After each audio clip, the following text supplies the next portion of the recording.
I never imagined that a simple camping trip in California's wild embrace would lead me into the depths of such unearthly horror.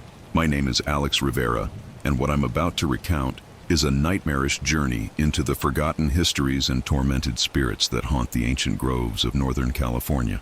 It began with the promise of adventure, a quest for the untouched beauty of Redwood National Park, a venture into a place where nature's grandeur whispered secrets of centuries past.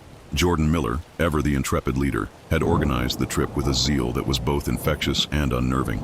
His eyes sparkled with a fierce determination as he spoke of exploring hidden trails and mysterious clearings near a secluded glade known as Whispering Pines.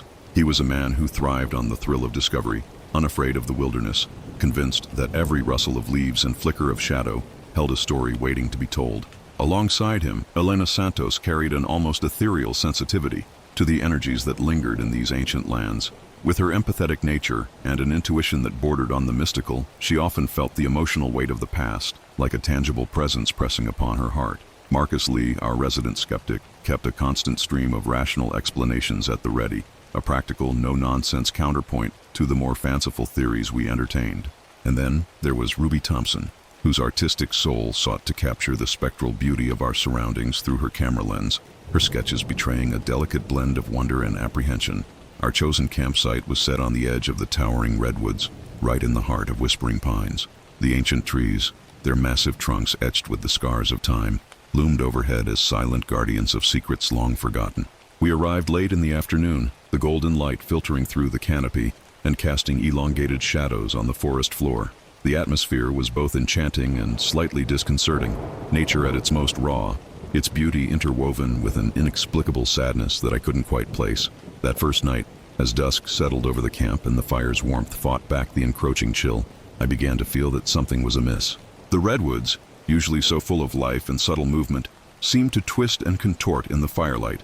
At the periphery of my vision, I caught fleeting shapes darting between the trunks, figures that appeared disturbingly human, yet moved with a predatory grace that no ordinary creature could muster.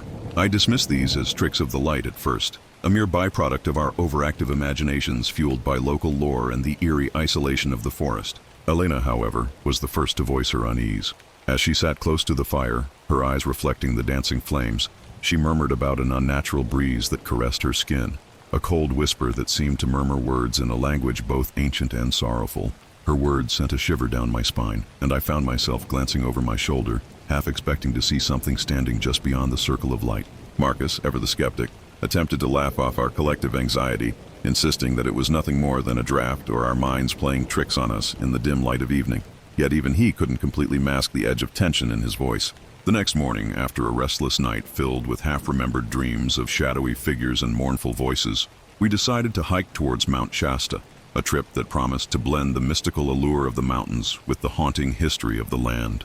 The forest seemed to breathe around us, each step echoing with the memories of those who had walked these trails long before our arrival.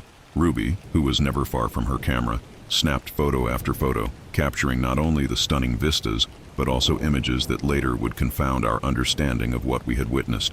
In several of her shots, blurred figures could be seen lurking behind the trees, their eyes glinting with an intensity that made the hair on the back of my neck stand up. It wasn't long before the unsettling signs escalated. As we wandered through the dense woodland, Marcus discovered a series of strange footprints circling our camp. They were oddly shaped, too humanoid in form, yet accompanied by a gait that suggested something far more animalistic.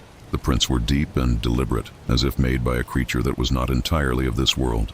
I felt a creeping dread settle over me as I knelt to inspect them, the impressions evoking images of ancient legends and curses whispered about in the darker corners of American folklore. Our path eventually led us to an abandoned ranger station deep in Mendocino County, a dilapidated structure that seemed to be frozen in time. The walls, once a proud testament to the wilderness's custodians, were now canvases for nature's slow reclaiming, crumbling paint and overgrown ivy that spoke of neglect and decay. As we explored the dusty corridors, faint, eerie laughter echoed around us, an unsettling sound that seemed to come from nowhere and everywhere at once.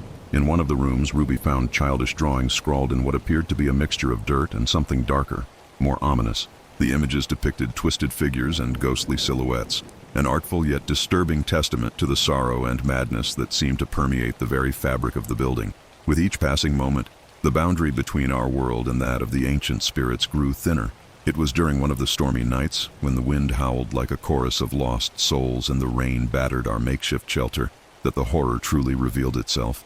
We had gathered around the fire once more. The storm's fury barely kept at bay by the fragile circle of light. Suddenly, the atmosphere shifted, and a presence unlike any we had encountered before made itself known. Out of the shadows stepped a figure that defied all rational explanation, a creature that seemed to embody both sorrow and vengefulness. Its skin was etched with cryptic symbols, and its eyes burned with an intensity that pierced the soul. I could feel its gaze, heavy with ancient malice, as it moved slowly toward us. Time seemed to slow to a crawl as the creature drew near, its every movement a calculated echo of the land's tormented history. It did not speak with words, but its actions conveyed a message that resonated deep within me, a silent testament to the grief and injustice that had been inflicted upon this land. The creature's intermittent, tormented howls were like the anguished cries of those who had suffered long ago, a mournful lament for a past marred by betrayal and desecration. I could almost see the faces of the indigenous peoples whose sacred grounds had been profaned, their anguish transformed into this monstrous form that now confronted us. In that charged moment, as lightning split the sky and thunder roared overhead, our group was forced into a painful choice. Marcus, ever the advocate for rational retreat, argued vehemently that we should flee immediately. His voice, though edged with fear, was resolute in its demand for self-preservation. Yet Elena, whose heart seemed to be tuned to the deep, sorrowful pulse of the earth, felt an inexplicable pull to stay, to listen, to honor, and perhaps even to help these restless spirits find peace. I found myself torn between the two, my curiosity and empathy warring with my instinct for survival. In a desperate bid to bridge the chasm between our conflicting impulses, we decided on one final act, a ritual to communicate with the unseen forces that haunted the ancient redwoods. We gathered near an enormous, centuries-old redwood that seemed to pulsate with a quiet, enduring sorrow. The air was thick with tension as we formed a circle, each of us holding a candle that flickered in the tempest's wind. In the center, I opened my journal, my hand trembling as I began to recite words of invocation that we had pieced together from old legends and local lore. The ritual was not born of any formal tradition, but was a raw, instinctual plea for understanding and forgiveness, a way to acknowledge the land's tragic past and perhaps offer a measure of solace to the angry spirits. As the words hung in the air, the creature reappeared, its form illuminated by the wavering candlelight. It stood silently for what felt like an eternity, its eyes reflecting a depth of sorrow that made my heart ache. In that suspended moment, I sensed that its presence was a mirror to the history of this land, a history of exploitation, of sacred sites defiled by those who cared only for their own gain. The creature's posture, its deliberate, almost ritualistic movements, spoke of an ancient culture's last, desperate cry for redemption. It was as if the land itself was speaking through this being, urging us to remember and respect the old wounds that had never healed. The ritual reached its climax in a crescendo of emotion and energy. Elena's voice quavered as she implored the spirit to reveal its true intent, while Marcus stood rigid, his practical mind struggling to comprehend the overwhelming manifestation of primal grief. Ruby's camera clicked incessantly, capturing fleeting moments that we later would piece together like fragments of a surreal puzzle. And I, caught between fear and compassion, found my voice trembling as I recited a final plea, a call for peace, for understanding, for the release of a burden that had long weighed upon the land. In the aftermath of that intense encounter, a profound silence fell over the clearing.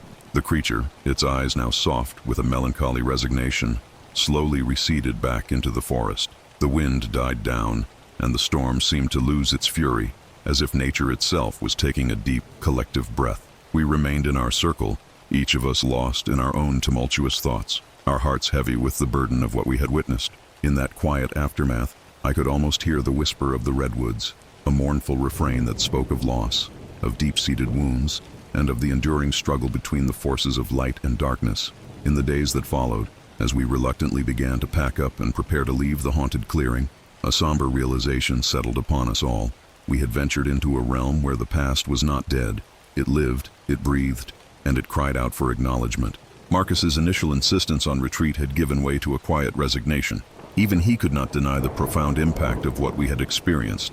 Elena, ever sensitive, seemed to carry a deeper understanding of the interwoven histories that defined this land, while Jordan's relentless drive to explore had been tempered by a newfound respect for the forces that lay beyond our comprehension. Ruby's photographs, once a record of our adventure, now served as haunting evidence of the blurred line between legend and reality, a visual testament to the tragedy and beauty of the old world. We ultimately left Whispering Pines with heavy hearts and minds forever scarred by the encounter. I have since poured countless hours into my journal, each entry an attempt to capture the ineffable sorrow and quiet rage of the land that had reached out to us. In the end, we did not flee in terror, nor did we stand our ground in defiance.